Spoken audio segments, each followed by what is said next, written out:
Good morning. आज आमच्याकडं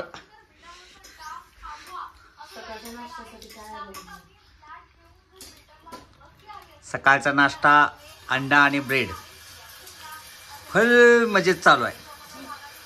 कसं लागतंय देऊ? छान.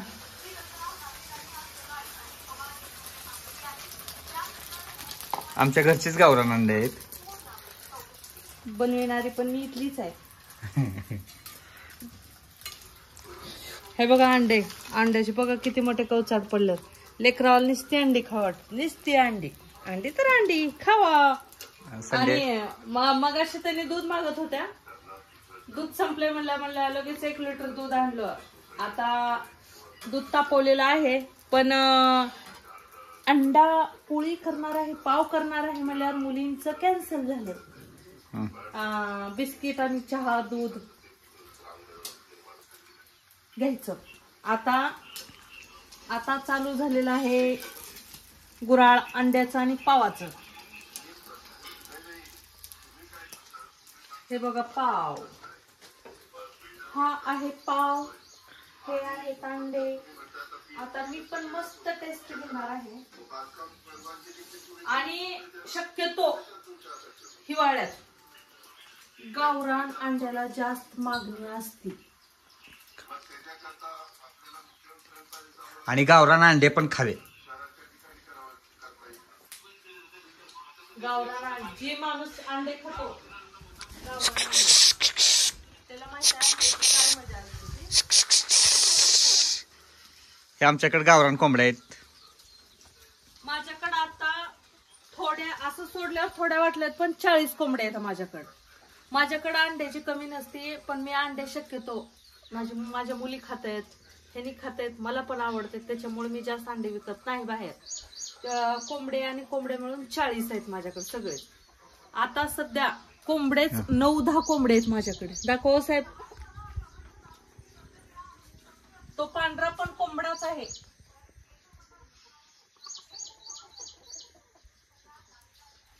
आमच्या इथं अंड्याच्या पोळ्याचे आणि पावाचे फॅन आहे ते सगळेजण. भाजी कुणी खाणार नाही, पण अंडा आणि पाव म्हणलं का सगळं नियोजन कॅन्सल होते आणि अंड्याच्या पोळीवर येऊन टिपकतात. मला तर लय आवडते अंडा आणि पाव.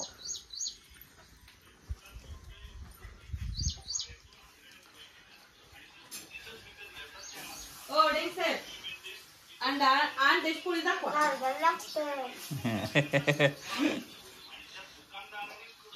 हे बघा.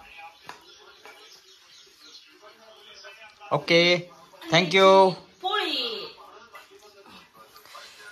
आणि आज आम्ही दुपारून मच्छी खाण्यासाठी जाणार आहे. आमच्या इथं काय झालं संध्याकाळी, लहान माझी मुलगी आहे, लय फॅन आहे. मग कशाची फॅन आहे? मच्छी खाण्याची फॅन आहे तिनं. सांगू तर द्या मला, तिला एवढी मच्छी आवडते. मग सकाळी काय संध्याकाळी काय आम्ही म्हणजे तेल जास्त वापरू नका बाई. हो किती थांब की, हे तर संपू दे, नंतर ही करत बस की. बंद कर. मग काय झालं माहितीये का, संध्याकाळी हे आले म्हणजे आमचे साहेब आले संध्याकाळी. मग आमचं असं नियोजन ठरलं की मी दिव्याला म्हणलं की दिव्या तुला काय खायचंय? मला म्हणलं मी मच्छी खाणार आहे. दिदी तुला काय खायचंय? हे काय म्हणते मला बिर्याणी खायचंय. मग परत ह्याने आल्यावर ह्यांना विचारली दिदीनं आवर्जून, पप्पा तुम्हाला काय खायचंय? बिर्याणी खायचंय का मच्छी खायचंय? ह्यानी पण म्हणले मला पण मच्छीच खायचंय. दीदी म्हणली माझं आजचं नियोजन कॅन्सल होते काय की बिर्याणी खाण्याचं. तिला बिर्याणी लय आवडते. दुपारनंतर आमच्या इथं जळकोट, नळदुर्गच्या पुढे जळकोट म्हणून गाव आहे, त्या ठिकाणी मच्छी चांगली भेटते आणि मच्छी खायला जाणार. तू येणार आहेस का काव्या? तू ग? ओके चालतं, ठीक आहे, थँक्यू. काय असतं मग मिरची स्ट्रॉंग असते, मिरची खाल्लेली माणूस.